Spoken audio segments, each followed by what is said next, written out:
अब part number 2 में हम देखते हैं कि श्याम की बीवी का अपना एक ढाबा होता है जिसमें जानबूझकर साड़ी को इस तरीके से बांधती है कि गांव के चार लफंगे इसको गंदी नज़रों से देखना शुरू कर देते हैं। उसके बाद श्याम अपनी बीवी को बोलता है कि तुम साड़ी थोड़ी सही से बांधा करो क्योंकि गांव के कुछ लफंगे तुमको गंदी नज़रों से देखने लगे हैं।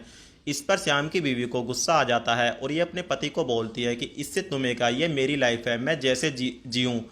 अब श्याम अपनी बीवी को इस पर कुछ नहीं बोलता क्योंकि ये अपनी बीवी का गुलाम होता है। अब श्याम के दोस्त की गर्लफ्रेंड जिसका नाम नेहा होता है वो श्याम को बोलती है कि मैंने सुना है कि तुम इस साल पेंटिंग कंपटीशन में हिस्सा ले रहे हो, तो ये बताता है लेकिन उसके लिए मुझको एक ऐसी लड़की चाहिए जो अपनी न्यूड पेंटिंग बनाने के लिए तैयार हो जाए। इस बात को सुनते ही नेहा खुश हो जाती है और बोलती है कि तुम मेरी न्यूड पेंटिंग बना सकते हो, मुझे कोई प्रॉब्लम नहीं है।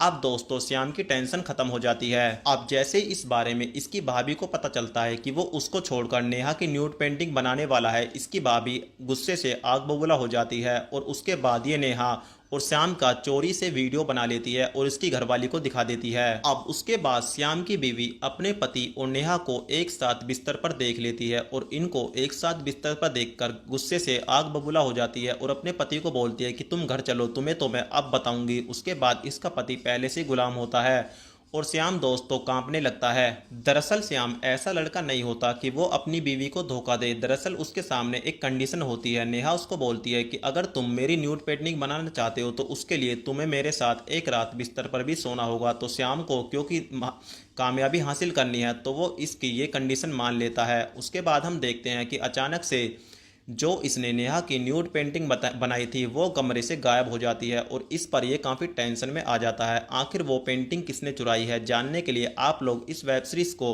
तो हे दोस्तों, आज की इस वीडियो में हम लोग बात करने वाले हैं कि गांव की मलाई कैसे चाटी जाती है। अब हम कहानी में हम देखते हैं कि चंदन के पास इसके दोस्त का फ़ोन आता है जो इसको बोलता है कि साले कहाँ पर मरा रहे हो। इस पर चंदन इसको बोलता है कि हम मरा नहीं रहे हैं, फ़िलहाल तो हम मार रहे हैं। उसके बाद चंदन यहाँ से उठने लगता है तो ये लड़की जिसके साथ चंदन बिस्तर पर होता है ये इसको बोलती है कि अभी तो हमारा हीटर गर्म हुआ है, तुम कहाँ पर जा रहे हो।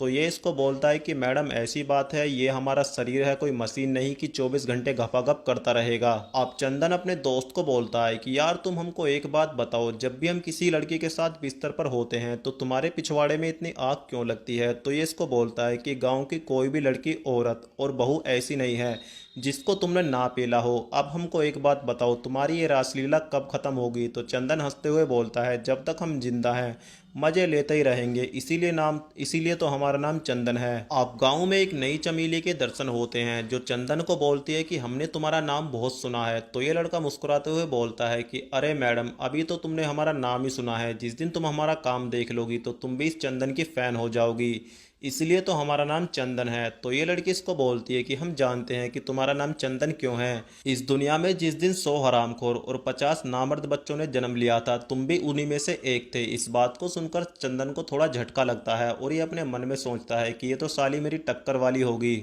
आप दूसरी तरफ हम देखते हैं कि आज इस गांव के सरपंच का जन्मदिन होता है तो ये चमेली सरपंच जी को खुश करने के लिए रात को इनके पास आ जाती है। अब सरपंच जी पीकर पूरे टुल्ल होते हैं और इसको पकड़ लेते हैं और बोलते हैं कि जाने मन, आज हमारा बर्थडे है, आज तुम हमको क्या गिफ्ट देने वाली हो। तो ये चमेली बोलती है कि अरे सरपंच जी, कैसी बात कर दिया आपने, ये टपकती हुई जवानी तो आप ही के लिए है, जितना रस पीना है पी सकते हो। इसी के साथ हम देखते तो दोस्तों, आज की इस वीडियो में हम जिस वेब सीरीज के बारे में बात करने वाले हैं उसकी कहानी इतनी मज़ेदार और अतरंगी है जिसको सुनकर आपको भी लगेगा काश ऐसी परंपरा हमारे गांव में भी होती तो कितना मज़ा आता।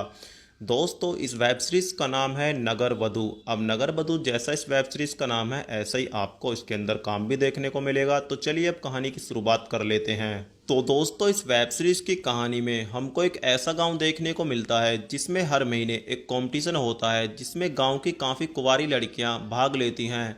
लेकिन इनके सामने एक कंडीशन होती है कि वो हर लड़की जिन्होंने भाग लिया है वो कुंवारी होनी चाहिए और अनछुई होनी चाहिए। अनछुई से मतलब कि उन लड़कियों ने किसी भी लड़के के साथ इससे पहले वो सब कुछ ना किया हो, जो आप समझ गए हैं। अब इन लड़कियों को एक ऑफर दिया जाता है कि तुम गांव में जिस भी लड़के को चाहती हो उसके साथ एक रात बिता सकती हो, मतलब किसी को कोई प्रॉब्लम नहीं होगी। लेकिन इसके साथ साथ इनके सामने एक शर्त और रख दी जाती है कि उस लड़के के साथ एक रात बिताने से पहले उस लड़की को गांव के प्रधान के साथ एक रात बितानी पड़ेगी। इस बात को सुनते ही गांव की सारी लड़कियां चौंक जाती हैं। लेकिन दोस्तों, जो लड़की अब छिचोरी होगी वो पीछा क्यों छूटेगी। उसके साथ एक लड़की इसमें ऐसी निकलती है जिसका नाम साइना होता है। वो ये दोनों कंडीशन मान लेती है। तो पहले तो वो गांव के प्रधान को खुश करती है और उसके बाद वो गांव के जिस लड़के को पसंद करती है उसके साथ एक रात बिता लेती है।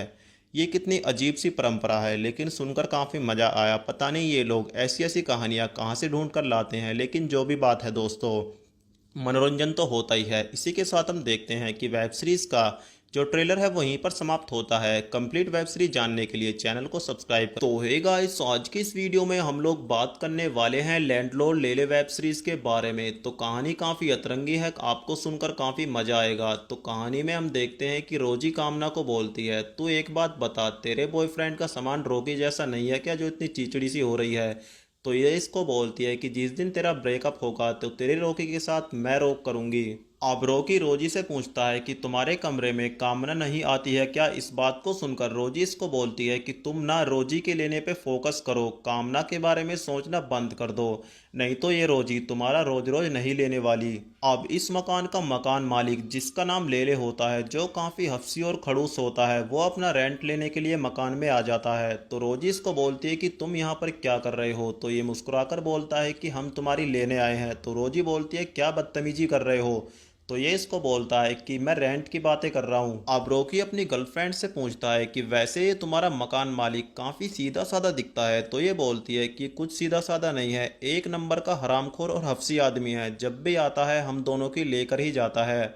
अब दोस्तों, मिस्टर लेले इन दोनों को बोलता है कि अब तुम आसानी से पे करोगी या मैं तुम दोनों की ले लूँ। अब ये दोनों क्या कर सकती हैं, आपको तो पता है, रेंट के बदले तो इनको देनी ही पड़ती है। और मकान मालिक खुश होकर चला जाता है। अब जैसे ही अपने घर पर आता है तो पता चलता है कि इसके घर का जो चौकीदार होता है वो इसकी बीवी के साथ लगा हुआ होता है। तो ये इसको बोलता है तू यहाँ पर क्या कर रहा है। तो चौकीदार बोलता है कि मैं इनकी ले रहा हूँ।